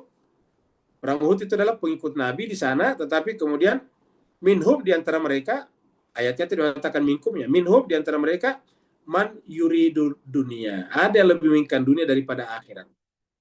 Akhirnya ketika mereka menginginkan dunia daripada akhirat, dia menjual posisinya di medan perang yang sudah ditentukan oleh Nabi untuk mendapatkan harta rampasan perang. Sama dengan di sini. Wa yastaruna bi tsamanan qalila. Ulaika, mereka itulah ma yaquluna fi butunihim. Mereka itu tidak ada yang masuk dalam perut mereka illa kecuali an-nar, api. Wala yukallimuhum Allah, dan Allah tidak akan berbicara kepada mereka. Jadi bayangkan, Allah tidak akan berbicara kepada mereka. Yaumal qiyamah, pada hari kiamat. Wala yuzakim, Allah tidak akan mengampuni dosa mereka. Tidak akan mensucikan, itu artinya tidak mengampuni dosa mereka.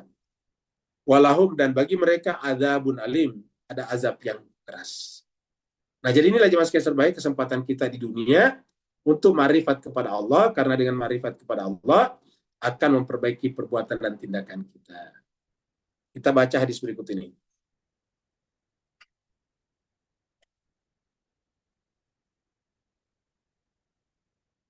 Ini jemaah sekalian terbaik, pentingnya memperbaiki sejak dari pikiran. Ini adalah hadis ini menarik. Ya, jadi ini cerita tentang orang Yahudi yang berbicara, berdiskusi dengan orang Islam. Lalu kemudian orang Islam ini nanti melapor kepada Nabi. Nah, kira-kira begini bunyinya. Jadi ini adalah dari dari An Ibrillah bin Yasar, An Qutailah. Qutailah ini adalah imra'ati min Juhaina. Jadi dia dari dapat informasinya dari Qutailah. Qutailah ini seorang perempuan, ini Imrah. Qutailah adalah seorang perempuan dari klan Juhaina. Ya, dari klan Juhaina. Ya. Jadi kabilah Juhaina. Jadi penutur akhirnya di sini adalah seorang wanita Qutailah. Dapat dibayangkan bahwa pada zaman Nabi itu wanita sudah bebas berbicara sebetulnya. Jadi Islam tidak pernah membelenggu kebebasan orang untuk berbicara. Apa kata Qutailah? Anna Yahudian, bahwa ada seorang Yahudi ata an-nabiy sallallahu alaihi wasallam, datang kepada Nabi sallallahu alaihi wasallam, faqala, lalu kemudian berkata, innakum, sungguh Nabi, sungguh kalian orang Islam. Ini hukumnya kepada orang Islam. Kenapa? Karena dia datang kepada Nabi itu karena diskusinya dengan orang Islam yang lain, bukan dengan Nabi. Dia berkata kepada Nabi, innakum tunat diduna. Jadi karena berbicara orang Islam, dipikirnya itu juga adalah dari nabinya. Ya. Nabinya, padahal itu belum tentu apa yang dikatakan orang Islam tidak selamanya merepresentasi Nabi. Nah, kalau pada zaman Nabi saja bisa orang berbeda dengan Nabi, maksudnya ada orang yang mengaku Islam tapi ternyata berbeda dengan Nabi, apalagi setelah berlalu beberapa tahun, bahkan ratusan tahun. Ya, sesama Nabi kita lihat ada berbeda. Jadi orang Islam berdebat dengan orang Yahudi. Yahudi datang melapor kepada Nabi. Dia katakan, ya Rasulullah, wahai Nabi, innakum tunadiduna. Sungguh kalian ini adalah tunadidun, membuat tandingan berkenaan dengan Allah. Wa innakum tusyrikuna. Ya. Kalian ini musyrik. Ya. Kalian mengaku sebagai agama Tauhid, kalian musyrik, kata orang Yahudi. Apa sebabnya? Taquluna masya Allah wa syi'ta. Karena kalian mengatakan masya Allah wa syi'ta. Sesuai dengan kehendak Allah dan kehendak kamu. Ya. Masya Allah syi'ta ini tentu kata orang mukmin kepada orang Yahudi tadi. Kehendak Allah dan kehendak kamu. Wa taquluna, dan kalian mengatakan wal ka'bati, bersumpah dengan Ka'bah, demi Ka'bah. Wal Ka'bah itu demi Ka'bah. Harusnya kan bersumpah demi Allah, tapi orang yang tahu kalian bersumpah demi Ka'bah. Nah, maka kemudian setelah Nabi mendapatkan laporan ini, Fa'amarahu Nabi sallallahu alaihi wasallam, maka Nabi pun memerintahkan sahabat-sahabatnya atau orang Islam, iza aradu an yahlifu, bahwa kalau mereka ingin bersumpah, an yaqulu, mereka berkata, warabbil Ka'bah, bukan wal Ka'bah tapi warabbil Ka'bah. Dan itu yang dikatakan juga Sayyidina Ali bin Abi Thalib karramallahu wajhah pada saat dibacok dari belakang, waktu dipedangi dari belakang. Waktu Nabi salat subuh, memimpin salat dan dipukul pedang dari belakang, apa kata Imam Ali? Fustu warabbil Ka'bah. Fustu warabbil Ka'bah. Menggunakan kata warabbil Ka'bah. Nah, ini Nabi menyampaikan ini supaya sahabat lain juga melakukan yang sama. Wa yaquluna, dan mereka supaya umat Islam berkata, masya Allah summa syi'ta. Di mana perbedaannya? Summa dan waw. Nah, perhatikan juga sekalian. Kalau di sini tadi, di sini adalah wa. Masya Allah wa syi'ta. Kata Nabi, wawnya harus diganti dengan summa di sini. Masya Allah summa. Jadi summa syi'ta. Jadi artinya apa? Bersusun, bukan sama. Kalau wa itu kan seatap. Wa namanya wa atap, seatap, serata, setara. Wa atap itu adalah kesetaraan. Sedangkan summa hierarki. Ya, harusnya begitu. Hadis riwayat Nasai. Itu juga berkaitan dengan ma'rifatullah. Kemudian hadis berikutnya tentang surat Al-Hajj ayat 19. Asbabun nuzulnya. Sini dikatakan dari Abu Hashim an Abi Mijlaz an Qais bin Ubad an Abi Dzar, dari ujung-ujungnya dari Abu Dzar Al-Ghifari tentunya. An Abi Dzarrin radhiyallahu anhu annahu kana yuksimu kasman. Bahwa Abu Dzar pernah bersumpah dengan sebuah sumpah. Jadi dia pernah bersumpah dengan sebuah sumpah, yuksimu ya kasman.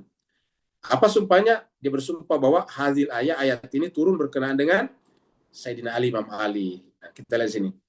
Abu Dzar sampai bersumpah bahwa inna hadil ayat, sungguhnya ayat ini yaitu hadani khasmani ikhtasamu fi rabbihim, dan seterusnya tadi, ingat ayat 19 tadi.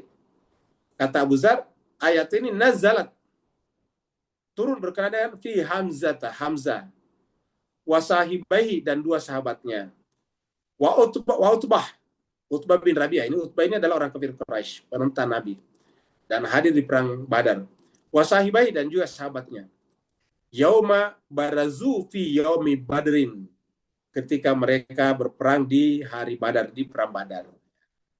Jadi pada saat terjadi perang Badar, ini sumbernya hadis riwayat Imam Bukhari nomor 4374. Nanti kita jelaskan lagi di belakang pada perinciannya.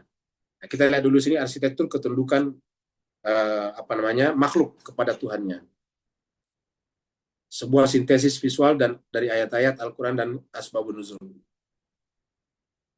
Nah, kita lihat di sini ayat pertama tadi, ayat 16, mempunyai dua pilar. Kan tadi tentang ayat yang jelas, Al-Quran adalah ayat yang jelas. Pilar pertama, bukti empiris. Al-Quran diturunkan sebagai ayatin bayinat. Bukti empiris artinya bukti nyata. Tanda-tanda yang terang benderang. Tidak menyisakan keraguan intelektual. Ingat, tidak menyisakan keraguan intelektual. Sekecil apapun. Pilar kedua, itu Al-Quran. Pilar kedua, hak prerogatif Allah. Meskipun bukti terlihat jelas, hidayah mutlak berada di bawah kehendak Allah. Yaitu, dialah yang membimbing orang yang dikehendaki. Dan yang dikehendaki tadi adalah yang mau ke atas ini. Mau mengkaji Al-Quran sebagai ayatin bayinatin. Berikutnya kita lihat dari hadis tadi. Orang Yahudi mengatakan orang Islam itu syirik ketika melakukan ini. Bersumpah demi Ka'bah. Mengatakan Masya Allah wa syi'tah. Menggunakan kata waw di sini. Menggunakan waw dan. Sehingga menciptakan kesetaraan, tandingan. Seakan-akan kehendak manusia setara dengan kehendak Tuhan. Yang benar koreksi Nabi adalah demi Tuhan pemilik Ka'bah, warak bil Ka'bah. Kemudian Masya Allah summa syi'tah. Menggunakan summa dalam kurung kemudian, summa itu artinya kemudian, menegaskan hierarki mutlak kehendak Allah. Jadi hierarki, kehendak Allah di atas, kehendak kita di bawah. Kemudian kita lihat golongan manusia nanti di akhirat, di dunia ini ada 6. Dan nanti di akhirat dipisah-pisah ini. Keputusannya nanti di akhirat, dipisah oleh Allah. Ya, nanti kemana mereka, masuk surga, masuk neraka, itu urusan Allah. Yang pertama tadi orang beriman, mukmin, orang Yahudi, Sabi'in, Nasrani, Majusi, musyrik. Secara garis besar 3. Ini adalah beriman, 2, 3, 4, 5 adalah ahli kitab. Dan musyrik adalah lain. Nah, maksudnya menyembah selain Allah. Jadi dari sini kita lihat bahwa Majusi ini dimasukkan sebagai ahli kitab. Kemudian kita lihat di sini. Alam semesta itu semuanya patuh pada sujud. Kita lihat di sini. Banyak manusia sujud kepada Allah, tapi banyak juga yang tidak sujud. Yang tidak sujud adalah akan diazab. Jadi terbagi 2. Ada yang sujud dan ada yang tidak sujud. Sebaliknya kalau yang di luar sana, alam bukan manusia, semuanya sujud. Gunung-gunung, jabal, syajar, pohon-pohon, dawab, hewan-hewan, hewan melata. Bahkan alam semesta, semuanya sujud. Yaitu an-nujum, bintang-bintang. Al-qamar, yaitu bulan. Dan asy-syamsa, yaitu matahari. Semuanya sujud kepada Allah. Pokoknya makrokosmos sujud kepada Allah. Keniscayaan kehinaan. Siapa dihinakan Allah, tidak seorang pun yang akan memuliakannya. Sungguh Allah berbuat apa saja dia kehendaki. Kemudian orang bertengkar. Ini golongan mukmin, golongan kafir. Nah, tadi kita lihat itu kata Abu Dzar bersumpah bahwa ayat 19 ini turun berkenaan dengan perang Badar. Kenapa? Di sana ada 2 kelompok yang bertemu. Yang berseteru dari awal di Mekah, kemudian berjumpa dalam medan peperangan di Badar. Dan itu berperang di Badar. Dan ini semuanya meninggal dunia. Ini semuanya selamat. Siapa di sini? 1. Hamzah bin Abdul Muthalib. Ingat, Hamzah bin Abdul Muthalib. Berarti adalah pamannya Nabi, karena Nabi adalah Muhammad bin Abdul Muthalib. Kemudian Ali bin Abi Thalib. Siapa Ali bin Abi Thalib? Berarti keponakannya Hamzah. Karena Abu Talib adalah bin Abdul Muthalib. Hamzah, kemudian ponakannya Hamzah sendiri itu Ali, Imam Ali. Kemudian Ubaidah bin Al-Harith. Status mereka ini adalah pembela tauhid, pembela konsep ketuhanan yang benar. Sedangkan di sini ada Utbah bin Rabi'ah. Dia adalah petinggi dari Abdul Syams, dapat Bani Abdul Syams. Nanti menjadi Bani Umayyah. Utbah bin Rabi'ah. Syaibah bin Rabi'ah berarti bersaudara. Ini sama-sama bin Rabi'ah. Kemudian Al-Walid bin Utbah, berarti ini putranya. Putra daripada Utbah. Al-Walid bin Utbah berarti Walid, putranya Utbah. Status mereka penentang kebenaran teologi. Berhadapan-hadapan di perang Badar. Dan ini semuanya nanti meninggal dunia. Makanya kemudian dendam mereka kepada keluarga Bani Hashim itu sampai ke bawah. Ketika dia punya kesempatan untuk membunuh Imam Hussein, sampai dicincang-cincang seperti itu. Kemudian orang yang ingkar kepada Allah nanti akan pertama dikasih pakaian api, tingkatan pertama. Kemudian kedua disiram dengan air mendidih, titik masuk, ini eksterior, titik masuk. Kemudian ketiga, stage ketiga, kehancuran internal, anatomi.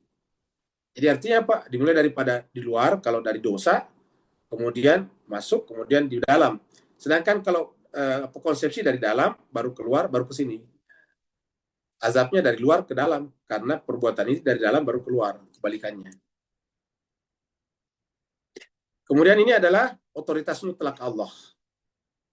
Otoritas mutlak Allah itu adalah satu, kesucian lisan dan niat. Menjaga kemurnian tauhid bagi kita manusia. Menjaga kemurnian tauhid bahkan dalam sumpah dan struktur bahasa sehari-hari. Jadi sedapat mungkin orang bertauhid itu dalam bersumpah, dalam bertutur, dalam berbicara sehari-hari pun harus benar, ya, tidak boleh asal. Kemudian pilar kedua, keselarasan manusia dengan makrokosmos, binatang-binatang, gunung dan sebagainya, yang secara otomatis bersujud kepada pencipta. Jadi manusia harus sejajar, harus maksudnya selaras dengan mereka.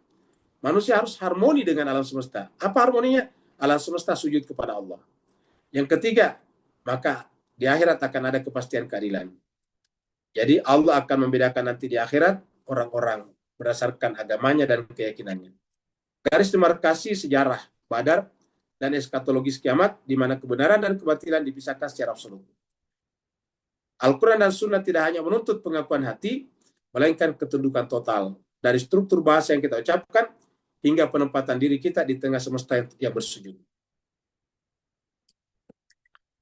Nah, jemaah sekalian berbahagia, itulah saya kira pembahasan kita pada hari ini. Tetapi sebelum kita tanya jawab, ya kita doakan dulu Ustadz kita di Singapura, Ustadz Syafi'i Saleh. Kita dapat informasi beliau masuk rumah sakit, beliau sakit. Kita doakan semoga Allah berikan kesembuhan dengan kesembuhan yang sempurna. Allah jadikan penyakitnya sebagai asbab diampunkan segala dosa dan kesalahannya, ditanamkan ke dalam jiwanya sifat-sifat utama, yaitu sifat-sifat ikhlas, sabar, ridho, dan tawakal, yang merupakan sifat-sifat ulul azmi. Dan semoga secepatnya dikembalikan kepada keadaan normal, sehingga bisa bergabung lagi dengan kita di tempat ini. Kita semuanya bersaksi beliau adalah pecinta kitab suci Al-Quran, bahkan selalu membimbing, membacakan kepada kita Al-Quran tempat ini. Semoga dengan ayat-ayat yang beliau bacakan kepada kita menjadi wasilah bagi kesembuhan beliau. Ala hadiniya walikuliatan salihah bihaqi Muhammadin Ali Muhammad, wa bihaqil Fatihah, bisiril Fatihah, bihormatil Fatihah, wa bikaramatil Fatihah, bimujizatil Fatihah. Khusus ya Allah untuk kesembuhan Ustadz kami, Ustadz Syafi'i Saleh dari Singapura, dan juga demi hak seluruh ayat-ayat yang kami baca dan beliau bacakan kepada kami di tempat ini, kami mohon kepadamu dengan Al-Fatihah dan salawat kami, berikanlah kesembuhan kepadanya dengan kesembuhan yang sempurna, karena tidak ada kesembuhan kecuali kesembuhan yang bersumber dari ya Allah Tuhan kami, dan kembali normal seperti sedia kala, sehingga bergabung dengan kami di tempat ini, bergabung lagi juga dengan keluarganya yang mulia. Al-Hadiniya Salihah, khusus untuk Ustadz Syafi'i Saleh. Al-Fatihah. Masalah. Allahumma salli ala Muhammad wa ali Muhammad. Allahumma salli ala Muhammad wa ali.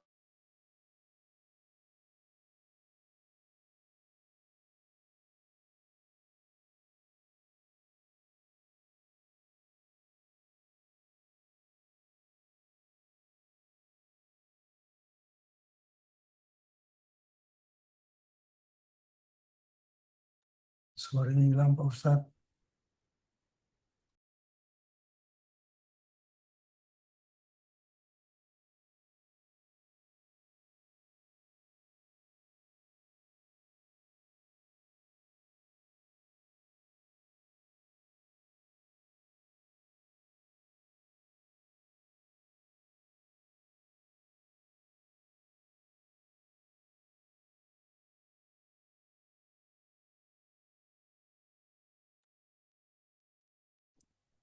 Mohon maaf tadi keluar Pak sekalian ya. Jadi kita tadi sudah baca Fatihah untuk Ustadz Syafi'i Saleh. Semoga diberikan kesembuhan, dan yang mau bertanya dipersilakan. Assalamualaikum Ustaz. Waalaikumsalam warahmatullahi wabarakatuh. Silakan Pak Nur. Selamat sejahtera bang, insyaAllah sihat kembali. Bismillahirrahmanirrahim. Bismillahirrahmanirrahim. Ustaz, soalan ni kalau kita kembalikan dalam tersiratnya ayat 16, setelah tadabbur ayat-ayat madani yang sebelum ni, yang kukuhkan tauhid umat Islam, ini ayat-ayat madani yang menyentuh dalam surah Al-Hajj setakat ni, sebuah proses terciptanya akhlak umat pula. Sebelum akhirnya nanti saya yakin kita akan kupaskan pula kepada sistem fiqhiyah dalam sistem sosial umat manusia itu sendiri. Bagaimana dalam pemikiran sisilah apa tu? Tadabbur itu kini. Barakallahu fiikum. Baik, terima kasih banyak Pak Nur. Jadi jemaah sekalian berbahagia, ayat-ayat Al-Quran ini memang lengkap sekali ya. Pertama, secara umum membahas seluruh perkara. Jadi semua perkara, semua urusan dibahas dalam Al-Quran. Jadi apa saja yang kita ingin tanyakan, Al-Quran menjawabnya. Jawabannya selalu sesuai dengan yang kita tanyakan. Yang kedua, secara garis besar dibagi dua, yaitu ada Makkiyah dan ada Madaniyah. Dan kita lihat bahwa ayat-ayat Makkiyah itu berbicara tentang bagian dalam manusia, bagian internal, bagian akidah, bagian iman, bagian ma'rifat kepada Allah, itu adalah berkenaan dengan ayat-ayat Mekah. Begitu pindah di Madinah, ayat-ayat yang turun adalah ayat-ayat yang berkaitan dengan muamalah, pergaulan. Di Madinah seperti yang kita contoh lihat di ayat ini, surat Haji adalah surat Madinah. Di sana berbicara tentang orang Nasrani, orang Yahudi, Sabi'in. Ya, kenapa? Karena di sana sudah majmuk, sudah plural. Sedangkan di Mekah itu boleh dikatakan masih monoton, masih satu, yaitu orang penyembah berhala. Kebanyakan penyembah berhala. Kebanyakan juga orangnya cuma orang Mekah, orang kafir, orang Quraisy. Begitu ke Madinah sudah plural, sudah majmuk. Nah, karena sudah majmuk, maka tentu berbicara tentang maslahat bersama, muamalah namanya. Jadi maslahat bersama itu adalah muamalah.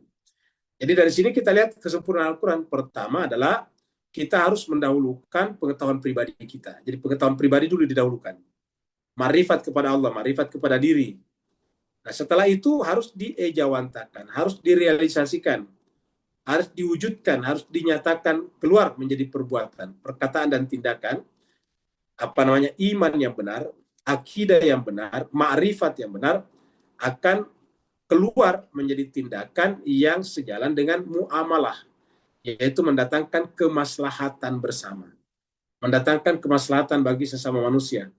Ketika di dalam hati kita yang benar hanya satu, yaitu percaya bahwa Allah itu satu. Otomatis semua yang percaya banyak Tuhan salah.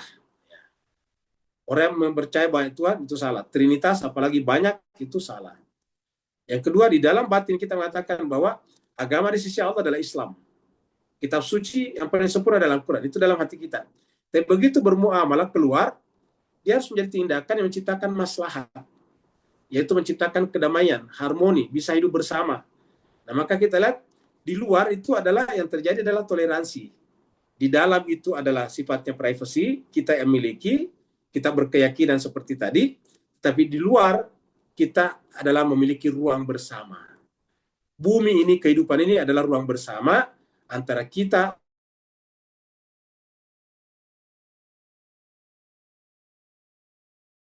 ya orang lain yang beragama Yahudi, yang beragama Nasrani, Sabi, bahkan orang musyrik dan sebagainya. Kehidupan ini atau bumi ini adalah ruang bersama, dan ruang bersama ini harus kita jaga dengan baik melalui keharmonisan. Menjaga keharmonisan bersama ini namanya toleransi. Jadi dengan demikian Islam itu luar biasa. Kalau ke dalam dia adalah sangat radikal. Radikal itu artinya sangat mendasar. Tapi kalau dia keluar sangat toleransi, sangat plural. Jadi ke dalam dia radikal, tapi keluar dia plural. Jangan terbalik. Keluar dia radikal, tapi ke dalam dia plural. Tidak boleh. Yang adalah ke dalam radikal itu mendalam. Hanya Islam yang benar. Al-Quran adalah kitab suci yang sempurna. Tuhan itu hanya satu, Allah SWT. Tapi begitu keluar, dia harus percaya bahwa kehidupan ini adalah ruang bersama kita, dan kita harus hidup bersama, kita mencari makan bersama, di bumi yang sama, kita mencari air minum yang sama, di hujan yang sama, kita ingin mendapatkan matahari yang sama, panas ataukah kehangatan dari matahari yang sama. Kita ingin mendapatkan keindahan malam hari dari rembulan yang sama. Kita ingin menyaksikan alam semesta, langit sebagai kanopi dengan melihat bintang yang sama. Nah, dengan demikian yang dibutuhkan adalah kebersamaan. Inilah Islam kita. Dan jelas sekali berbahagia, Islam yang seperti ini adalah diajarkan oleh Nabi dan pengganti-penggantinya yang suci. Kenapa? Karena mereka memahami agama secara benar. Sementara orang seperti misalnya Yazid siapa? Pengganti daripada Muawiyah. Yazid apa? Tidak ada tempat bagi orang berbeda dengan dia. Tidak ada tempat bagi orang menyalahi keinginan Yazid. Dipenggal lehernya Imam Hussein, diarak dan sebagainya. Kenapa? Imam Hussein satu, berbeda dengan Yazid. Tidak ada kesalahannya Imam Hussein. Tidak melakukan apa-apa, tidak melakukan pencurian, tidak melakukan pembunuhan, penghinaan, tidak ada. Cuma satu saja, berbeda. Tidak ingin berbaiat kepada Yazid. Cuma itu saja. Ya, ibaratnya tidak mau membeli barangnya Yazid, tetapi kemudian dibunuh dengan cara yang sangat sadis. Kenapa? Karena bagi orang seperti ini tidak ada ruang bersama. Yang ada adalah ruang pribadi saya, ruang kelompok saya saja. Nah, Islam tidak seperti itu. Makanya siapa Yazid? Yazid tadi anaknya Muawiyah. Siapa Muawiyah? Anaknya Abu Sufyan. Muawiyah ketika berkuasa juga begitu. Tidak ada tempat bagi Sayyidina Ali. Padahal penguasa yang sah adalah Sayyidina Ali sebagai Khulafaur Rasyidin. Tetapi dilawan oleh Muawiyah. Tapi sayangnya banyak orang tidak berani mengatakan itu pemberontakan. Padahal kalau ada rakyat ataukah tokoh masyarakat yang berani memerangi pemerintah pusat, apalagi kepala negara, itu namanya pemberontakan. Mengkritik boleh, tapi kalau memerangi itu namanya pemberontakan. Dan Muawiyah melakukan itu. Semua orang tahu yang namanya perang Siffin adalah Muawiyah. Jadi dengan demikian, berbeda sekali dengan konsep agama yang benar. Di ruang luar, kita harus menciptakan kehidupan ini sebagai ruang-ruang bersama. Ada lagi yang lain? Kalau tidak ada, berarti kita akhiri sampai di sini, karena waktu kita juga sudah lewat. Terima kasih banyak atas perhatian Bapak, Ibu, Tuan, dan Puan semuanya. Semoga selalu terberkahi, diberikan kesehatan lahir dan batin, untuk kita bersama-sama di ruang virtual ini, untuk belajar kitab suci Al-Quran. Kita berjanji untuk belajar sampai akhir hayat kita. Amin. Seperti mana kata Nabi, kita harus belajar minal mahdi ilal lahdi. Wassalamualaikum warahmatullahi wabarakatuh. Waalaikumsalam.